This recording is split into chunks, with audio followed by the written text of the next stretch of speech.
நம்மளுக்கு ஒரு பாதை தெரியல அப்படின்னா அந்த பாதையை தப்பா கடந்திருப்பாங்க, இல்லாட்டினா கரெக்டா கடந்து வச்சிருப்பாங்க, அவங்கதான் குரு.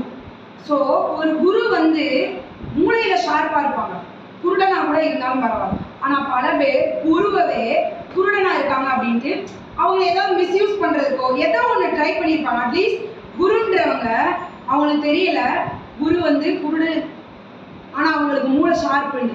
ஆனா மூளையை ஷார்ப் பண்ண குருக்கு வந்து கண்ணு தெரியும். எவ்வளவு தூரம் தெரியும் அப்படின்னா, ஒரு பர்சன் நம்மகிட்ட நிக்கிறாங்களா, தூரம் நிக்கிறாங்களா, இல்ல அவங்க நம்மளுக்காக தான் பேசுறாங்களா, மற்றவங்களுக்காக தான் பேசுறாங்க.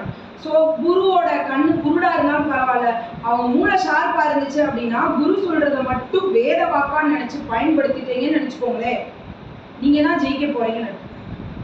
ஜெயிக்கிறதுக்கு மூல காரணம் குருவோட மூளையா இருந்தா பீஸ் கூட வேணாம். ஆனா அவங்கள மட்டம் தட்டாம குருடாதான் இருக்காங்கன்னு நினைச்சு நீங்க குருடாயிராதீங்க. ஸோ குரு இல்லாத ஆட்டம் குருட்டாட்டம்னு சொல்றாங்களே, அதுக்கு இதுதான். ஸோ நான் குருடா இருக்கேன் அப்படின்னு நிறைய பேர் எனக்கு மூளை இல்லைன்னு நினைச்சிருப்பாங்க. ஆனா எனக்கு மூளை ரொம்ப ஷார்ப்பு, நான் குருடா கூட இருந்துட்டு போறேன். சரிங்களா? ஜெயிக்கிறன்னு முடிவு பண்ணிட்டோம் அப்படின்னா ஜெயிக்கிறதுக்கான பாதை நீ எடுத்து வைக்கும் ஒவ்வொரு அடியும் வெற்றி நோக்கத்தோட இருக்கக்கூடாது, வெற்றி அடைகிறதாக இருக்கணும்.